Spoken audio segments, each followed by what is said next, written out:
AG ನ್ಯೂಸ್ಗೆ ಸ್ವಾಗತ.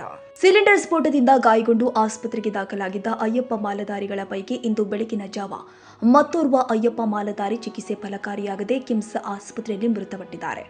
ರವಿವಾರ ನಡುರಾತ್ರಿ ಸಿಲಿಂಡರ್ ಸ್ಫೋಟಗೊಂಡ ಪರಿಣಾಮ 9 ಜನ ಗಂಭೀರವಾಗಿ ಗಾಯಗೊಂಡಿದ್ರು. ಈ ಪೈಕಿ ಗುರುವಾರ ಬೆಳಗಿನ ಜಾವ ಸಂಜಯ್ ಹಾಗೂ ನಿಜಲಿಂಗಪ್ಪ ಎಂಬ ಇಬ್ಬರು ಚಿಕಿತ್ಸೆ ಫಲಕಾರಿಯಾಗದೆ ಕಿಮ್ಸ್ ಆಸ್ಪತ್ರೆಯಲ್ಲಿ ಮೃತಪಟ್ಟಿದ್ದಾರೆ.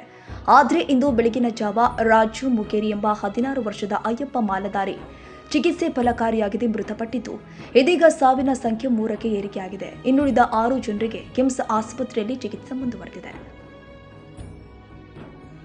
ಕನ್ನಡಿಗರ ಮೆಚ್ಚಿನ ನಿಮ್ಮ ಎಜೆ 24/7 ನ್ಯೂಸ್ ಕನ್ನಡ ವಾಹಿನಿ ಇದೀಗ ಟಿವಿಯಲ್ಲಿ ಲಭ್ಯ. ವೇಳೆ ನೋಟಿಸ್ ಕೊಟ್ಟಿದ್ರೆ ವಾಪಸ್ ತಗೋತೀವಿ.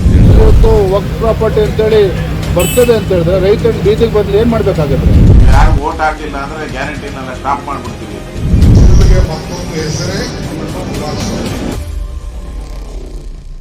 ಕರ್ನಾಟಕ ಮತ್ತು ದೇಶ ವಿದೇಶ 360 ಡಿಗ್ರಿ ಸುದ್ದಿ ಹಾಗೂ ಉತ್ತರ ಕರ್ನಾಟಕ, ಬೆಳಗಾವಿ, ಬಾಗಲಕೋಟೆ, ಧಾರವಾಡ, ಹಾವೇರಿ, ಗದಗ, ಬಿಜಾಪುರ ಜಿಲ್ಲೆಯ ಕ್ಷಣ ಕ್ಷಣದ ವಿವರವನ್ನ ಪಡೆಯುವುದಕ್ಕೆ ಎಜೆ 24/7 ನ್ಯೂಸ್ ಕನ್ನಡ ವಾಹಿನಿಯನ್ನ ಲೈಕ್ ಮಾಡಿ, ವಿಡಿಯೋಗಳನ್ನ ಶೇರ್ ಮಾಡಿ, ಕಮೆಂಟ್ ಮಾಡುವ ಮೂಲಕ ನಮ್ಮ ವಾಹಿನಿಗೆ ಸಹಕಾರ ನೀಡಿ ಮತ್ತು ಚಾನೆಲ್ ಅನ್ನ ಸಬ್ಸ್ಕ್ರೈಬ್ ಮಾಡಿ.